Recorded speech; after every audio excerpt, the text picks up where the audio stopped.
Oke, kita lanjut. Untuk keterangannya, yang pertama abstraksi, tadi ringkasan, keseluruhan dari cerita. Yang kedua orientasi, perkenalan. Ketiga komunikasi atau konflik. Biasanya kalau kita udah berkenalan dengan teman, karena udah dekatnya, udah saling kenal, pasti ada namanya konflik gitu ya. Kemudian yang keempat masuk ke evaluasi. Setelah ada konflik tadi kita mulai mengevaluasi atau biasanya kita apa sih kenapa ada konflik ini gitu. Jadi mulai muncul pertanyaan untuk mencari tahu solusi. Yang kelima, setelah udah mulai sadar adalah resolusi, yaitu solusi dari masalah tadi kita selesaikan bersama. Yang keenam ada koda. Nah, koda ini bersifat opsional ya, mengandung pesan atau amanat dari cerita. Boleh ada, boleh juga tidak. Sama seperti di dalam cerpen sama anekdot. Kemudian yang terakhir, ciri kebahasaannya itu, ciri kebahasaan dalam novel ada 5. Yang pertama mengandung makna denotasi, yaitu makna sebenarnya, dan juga mengandung konotasi makna tidak sebenarnya. Contohnya apa Bu bedanya? Misalnya ada kata meja. Makna denotasinya, kalau meja berarti tempat untuk menulis, tempat untuk belajar, tempat untuk makan, kakinya ada 4, itu meja denotasinya.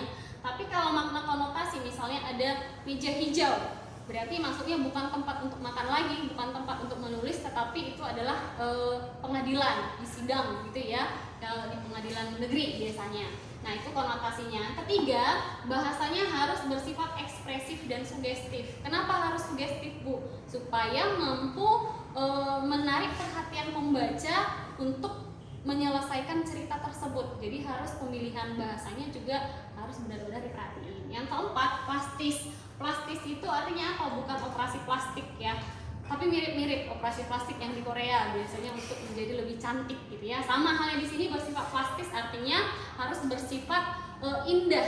Jadi indah dia ya. Artinya apa? Bahasanya kita pilih, diksinya kita pilih seindah mungkin supaya orang tadi tertarik membaca.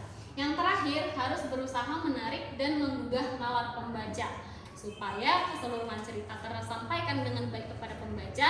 Hal-hal seperti ini harus benar-benar kita perhatikan ketika menulis sebuah buku atau novel gitu ya. Nah, sampai di sini aja penjelasan Ibu. Nah, nanti pertemuan berikutnya kita akan bahas mengenai unsur-unsur kebahasaan dalam novel. Nah, Ibu harap kamu sudah cukup paham dengan penjelasan Ibu. Kalau ada yang kurang paham juga boleh ditanya, dijawab ke Ibu atau melalui grup. Ibu akhiri aja sampai di sini. Tetap jaga kesehatan dan selamat siang.